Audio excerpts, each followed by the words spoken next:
Magandang araw mga kaibigan. Pag-usapan natin ngayon yung gagawing rally ng Team Sinusuka sa Carmen, Davao del Norte ngayong araw. Mamayang alas 2 ang start ng rally. Ito, may post si Joey De Bebre. Posted 2 hours ago. Sabi niya, yung rally sa Carmen, Davao del Norte ng Team Sinusuka nagpapunta ng sangkadamakmak na pulis para maging audience. Totoo ba? Nagtatanong lang naman. Ito, sina Joey De Bebre, maraming kwanito, mga sources. At may pinost si Joey De Bebre na document from the Philippine National Police, Philippine National Police Regional Office 11, Davao City Police Office. So it's a memorandum. This pertains to the additional security requirement to be implemented during the rally. So ito, may tasking dito ng mga police officers. Sabi dito is generate and issue order to the 55 PNP personnel to be generated from the DCPO to be deployed at Carmen municipal grounds. So ito, there's a document na mayroong tasking ang Philippine National Police mag-provide ng police doon sa rally. Okay lang sana kung police na mag-secure. Itong post ni Joey De Bebre is nagpapunta ng sangkadamakmak na police para maging audience. Totoo ba? So, ako rin,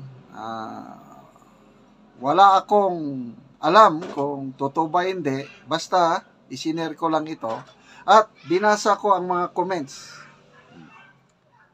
Kasi, it's standard procedure. Kung may mga ganyang rally, dapat may police.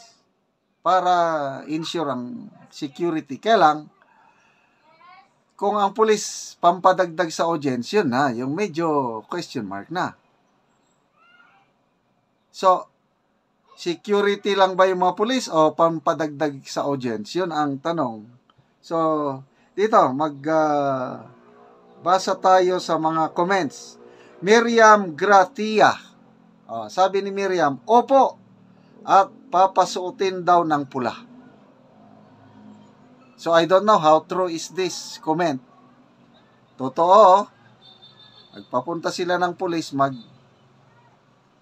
na mag-silbing audience, magsuot ng pula. So, hindi sila naka-uniforming police. Sabi dito, Miriam Gratia. So, tignan natin may mga reply. Aha, ganon. Grabe na to. So, wala namang kwan ito.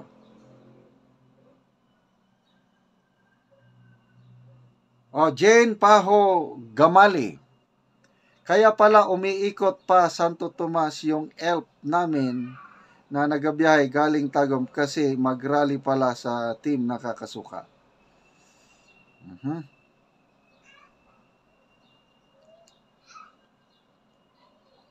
Okay. Japper Alta. Para bantayan ang isasarang Maharlika Highway sa Carmen, Davao del Norte kung saan idaraos ang campaign. Mamayang alas 2, maming hapon simulang rally. Kawawang mga motorista, pasahero. So, isasara pala yung main highway.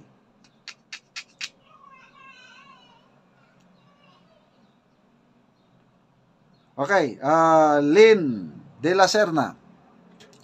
As usual today, din po i-release ang mga ayuda, share nila para kapag nakakuha na ng footages, maraming tao na dumating, trying hard. So, sabay ang pag-release ng ayuda doon sa rally. Diyos ko, sabi ni John Spelnar, Ang lala ng traffic, daming enforcers kanina, dumaan ako. Ito, Duterte Defenders. Andon ang tita ko, pulis, nag-escort. No choice kasi work. Pero solid Duterte yung tita ko. Wala kasi sila tiyan sa Davao sila nangyari. Oh, yun.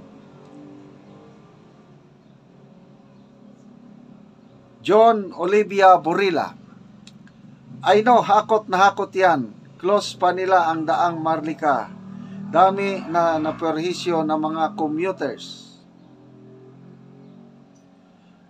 Ray Ace, sabi, 300 pesos per person at dapat nakasuot ng pula, sabi ng mga kakilala ko. Then super traffic kasi nakasarado ang malaking bahagi ng Carmen Panabo Road.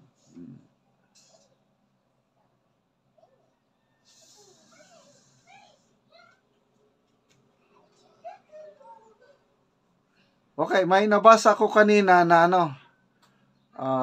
ito, Faye P. Sabi niya, naghakot ng mga purok president per barangay sakay ng bus. Troye Silent. Magpapahakot yan sila Dameo galing sa Tadeco. Abangan nyo, maraming truck magdatingan.